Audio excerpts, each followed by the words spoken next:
So hello everyone, welcome to my channel. तो आज का हमारा क्वेश्चन है कि y अक्ष पर एक बिंदु जो बिंदुओं a 6,5 और b -4,3 से समदूरस्थ है, निर्देशांक होगा। तो इसमें देखिए, समदूरस्थ का मतलब होता है कि मतलब समान दूरी पे हो, ठीक है। और y अक्ष पर इसने पूछा है, तो y अक्ष पे हम बिंदु जो होता है x की जगह हम 0 लेंगे और y की जगह हम y बिंदु ले लेंगे, ठीक है। यानी कि y अक्ष पे जब पूछेगा तो हम x की जगह 0 रख लेंगे और x अक्ष पे पूछेगा तो हम y की जगह पे 0 रख लेंगे, ठीक है। तो इस प्रकार से हम इसको हल करेंगे। तो आइए बहुत हम आसान तरीके से इसको समझते हैं। तो देखिए, हमने इसको एक लाइन खींच के सारे बिंदुओं को यहाँ पे प्लॉट कर लिया है। तो देखिए, यहाँ पे हमने a बिंदु ले लिया है, a बिंदु जो कि हमारा 6,5 था, और यहाँ पे देखिए b बिंदु है, और हमें यहाँ पे जो P बिंदु का निर्देशांक इसका निकालना है। इसमें हम y की जगह पे वैल्यू निकालना है हमें, ठीक है। तो यहाँ पे हम इसका P नाम दे दिए हैं। तो सबसे पहले हम इसको कुछ नाम दे देते हैं ताकि हमें सवाल को सॉल्व करने में आसानी हो।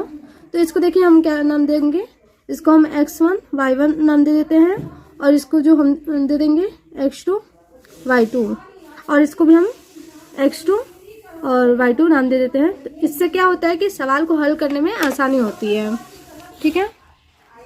तो आइए इसको आगे हम और सॉल्व करते हैं। तो यहाँ पे देखिए, समदूरस्थ निकालना है, समदूरस्थ निर्देशांक। यानी कि समदूरस्थ का मतलब है ये जो है a और p इन दोनों के बीच की भी दूरी समान हो, और p और b इन दोनों की भी बीच की दूरी जो हो समान हो। यानी कि अगर हम इन दोनों के बीच की दूरी 2 मीटर लिए हैं तो इन दोनों के बीच की भी दूरी 2 मीटर ही होना चाहिए, ठीक है, तब जाके समान दूरी पे होगा। तो यहाँ पे हम लिख देंगे कि AP इज इक्वल हो जाएगा हमारा, इज इक्वल हो जाएगा BP, यानी कि इन दोनों के बीच की दूरी जो है वो समान है। तो हम दूरी का फॉर्मूला तो जानते ही हैं। अगर आप नहीं जानते होंगे तो हमारे पहले के वीडियो में हमने वहाँ पे बताया है दूरी का फॉर्मूला।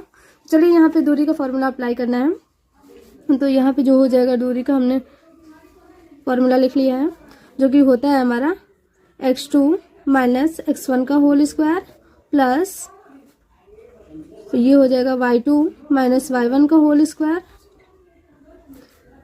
इज इक्वल हो जाएगा। अब इन दोनों के बीच की दूरी का हम ये जो फॉर्मूला लगा लेंगे यहाँ पे भी।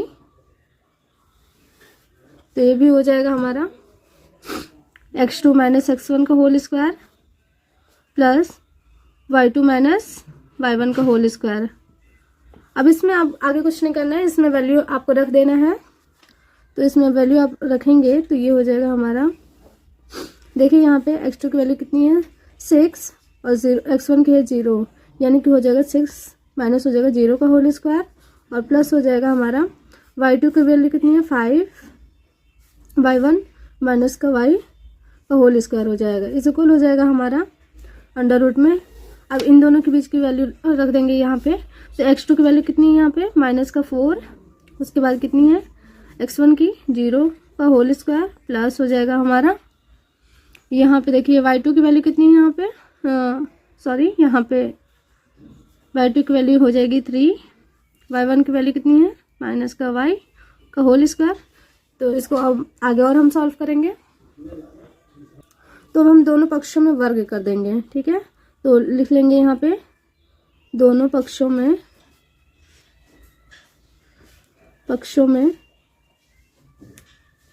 वर्ग करने पर, ठीक है।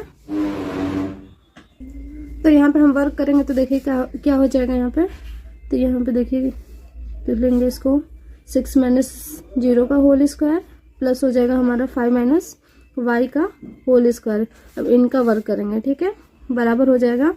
इसको भी ऐसे उतार लेंगे, ये हो जाएगा हमारा माइनस का 4 माइनस का 0 का होल स्क्वायर प्लस हो जाएगा 3 माइनस y का होल स्क्वायर। अब इनका भी हम स्क्वायर कर देंगे, वर्ग कर देंगे। तो ये देखिए, अंडर रूट जो होता है ये स्क्वायर, ये अंडर रूट को कट कर देगा, ये भी इसको कट कर देगा। तो अब इसके बाद हम क्या कर लेंगे, इसको ओपन कर लेंगे। तो ये हो जाएगा 6 का स्क्वायर कितना आ जाएगा यहाँ पे 36 आ जाएगा, ठीक है। और ये हो जाएगा प्लस, और 5 माइनस y को ऐसे उतार लेंगे हम, का होल स्क्वायर हो जाएगा, ये बराबर जो हो जाएगा हमारा ये हो जाएगा -4 का स्क्वायर हम करेंगे तो ये हो जाएगा हमारा 16 हो जाएगा, और प्लस हो जाएगा हमारा 3 - 5 का होल स्क्वायर। ठीक है, चलिए इसको और हम सॉल्व करेंगे। तो ये हो जाएगा हमारा 36 प्लस, ये देखिए 5 - 5 को हम ओपन कर लेंगे तो ये हो जाएगा हमारा a - b का होल स्क्वायर का फॉर्मूला बन जाएगा। तो इसको चलिए हम इसको ओपन करते हैं। तो ये हो जाएगा 5 का स्क्वायर 25 हो जाएगा, माइनस का हो जाएगा हमारा 10y हो जाएगा, और ये हो जाएगा प्लस का हमारा y का स्क्वायर हो जाएगा। ठीक है, बराबर हो जाएगा हमारा 16 प्लस हो जाएगा, ये हो जाएगा। तो यहाँ पे देखिए हमारा ये प्लस का 61 है, ये संख्या वाली को एक साइड रख लेंगे हम। तो ये हो जाएगा हमारा माइनस का 10y प्लस का 6y इज इक्वल हो जाएगा हमारा 25, और ये प्लस का इधर आएगा तो माइनस का 61 हो जाएगा। ठीक है, तो माइनस का 10y प्लस का 6y कितना हो जाएगा ये, तो ये हो जाएगा माइनस का 4y हो जाएगा, इज इक्वल हो जाएगा हमारा 25 - 61 कितना हो जाएगा हमारा माइनस का 36 हो जाएगा। क्योंकि अगर छोटी संख्या में से बड़ी संख्या को घटाया जाता है तो जो बड़ी संख्या होती है उसी का चिन्ह लगता है आगे। तो यहाँ पे हो जाएगा हमारा माइनस का y इज इक्वल हो जाएगा, ये माइनस माइनस पहले तो कट जाएगा। ठीक है, तो y इज इक्वल हो जाएगा हमारा 36/4, जो कि हो जाएगा y की वैल्यू जो आ जाएगी हमारी 9 आ जाएगी, यानी कि 4 9 जा 36 होता है। तो यहाँ पे y की वैल्यू, ठीक है, तो यहाँ पे जो आ जाएगा हमारा 0, p की जो हो जाएगी 0,9 आ जाएगा आंसर। ठीक है, तो इस प्रकार हम सवाल को इतना आसानी तरीके से हल कर लेते हैं, आसान तरीके से। तो वीडियो अच्छी लगे तो लाइक शेयर एंड सब्सक्राइब करें। Thanks for watching.